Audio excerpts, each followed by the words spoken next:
एकोनवतितमः सर्गः 89वां सर्ग। भरत का सेना सहित गंगे पर करके भरद्वाज के आश्रम पर जाना। श्रृंगवरपुर में ही गंगा के तट पर रात्रि बिताकर रघुकुल नंदन भरत प्रातः काल उठे और शत्रुघ्न से इस प्रकार बोले। 1 शत्रुघ्न, उठो, क्या सो रहे हो? तुम्हारा कल्याण हो। तुम निषादराज गुह को शीघ्र बुला लाओ, वही हमें गंगा के पार उतारेगा। 2 उनसे इस प्रकार प्रेरित होने पर शत्रुघ्न ने कहा, भैया, मैं भी आपकी ही भांति आर्य श्रीराम का चिंतन करता हुआ जाग रहा हूँ, सोता नहीं हूँ। 3 वे दोनों पुरुष सिंह जब इस प्रकार परस्पर बातचीत कर रहे थे, उसी समय गुह उपयुक्त वेला में आ पहुंचा और हाथ जोड़कर बोला। 4 ककूटस्थ कुलभूषण भरत जी, इस नदी के तट पर आप रात में सुख से रहे हैं ना? सेना सहित आपको यहाँ कोई कष्ट तो नहीं हुआ है? आप सर्वथा निरोग है ना? गुह के स्नेहपूर्वक कहे गए इस वचन को सुनकर श्रीराम के अधीन रहने वाले भरत ने यूं कहा। 6 बुद्धिमान निषादराज, हम सब लोगों की रात बड़े सुख से बीती है। तुमने हमारा बड़ा सत्कार किया। अब ऐसी व्यवस्था करो जिससे तुम्हारे मल्लाह बहुत सी नौकाओं द्वारा हमें गंगा के पार उतार दें। 7 भरत का यह आदेश सुनकर गुह तुरंत अपने नग में गया और भाई बंधुओं से बोला। 8 उठो, जागो, सदा तुम्हारा कल्याण हो। नौकाओं को खींचकर घाट पर ले आओ। भरत की सेना को गंगा जी के पार उतारूंगा। 9 गुह के इस प्रकार कहने पर अपने राजा की आज्ञा से सभी मल्लाह शीघ्र ही उठ खड़े हुए और चारों ओर से 500 नौकाएं एकत्र कर लाए। 10 इन सब के अतिरिक्त कुछ स्वस्तिक नाम से प्रसिद्ध नौकाएं थीं, जो स्वस्तिक के चिन्हों से अलंकृत होने के कारण उन्हीं चिन्हों से पहचानी जाती थीं। उन पर ऐसी पताकाएं फहरा रही थी जिनमें बड़ी बड़ी घंटियां लटक रही थीं। स वर्ण आदि के बने हुए चित्रों से उन नौकाओं की विशेष शोभा हो रही थी। उनमें नौक खेने के लिए बहुत से डांड लगे हुए थे तथा चतुर नाविक उन्हें चलाने के लिए तैयार बैठे थे। वे सभी नौकाएं बड़ी मजबूत बनी थीं। 11 उन्हीं में से एक कल्याणमयी नाव गुह स्वयं लेकर आया, जिसमें श्वेत कालीन बिछे हुए थे तथा उस स्वस्तिक नाम वाली नाव पर मांगलिक शब्द हो रहा था। 12 उस पर सबसे पहले पुरोहित, गुरु और ब्राह्मण बैठे। तत्पश्चात उस पर भरत, महाबली शत्रुघ्न, कौसल्या, सुमित्रा, कैकेयी तथा राजा दशरथ की जो अन्य रानियां थीं, वे सब सवार हुईं। तदनंतर राजपरिवार की दूसरी स्त्रियां बैठीं।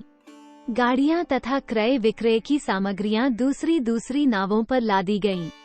13-14 कुछ सैनिक बड़ी बड़ी मशालें जलाकर यहाँ आवासमादि पयताम का अर्थ कुछ टीकाकारों ने ये किया है कि वे अपने आवास स्थान में आग लगाने लगे।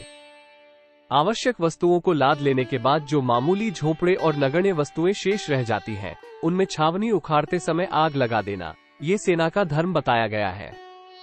इसके 2 रहस्य हैं। किसी शत्रुपक्षीय व्यक्ति के लिए अपना कोई निशान न छोड़ना, ये सैनिक नीति है। दूसरा ये है कि इस तरह आग लगाकर जाने से विजय लक्ष्मी की प्राप्ति होती है, ऐसा उनका परंपरागत विश्वास है। अपने खेमों में छूटी हुई वस्तुओं को संभालने लगे। कुछ लोग शीघ्रतापूर्वक घाट पर उतरने लगे तथा बहुत से सैनिक अपने अपने सामान को यह मेरा है, यह मेरा है, इस तरह पहचान कर उठाने लगे। उस समय जो महान कोलाहल मचा, वो आकाश में गूंज उठा। 15 उन सभी नावों पर पताकाएं फहरा रही थीं।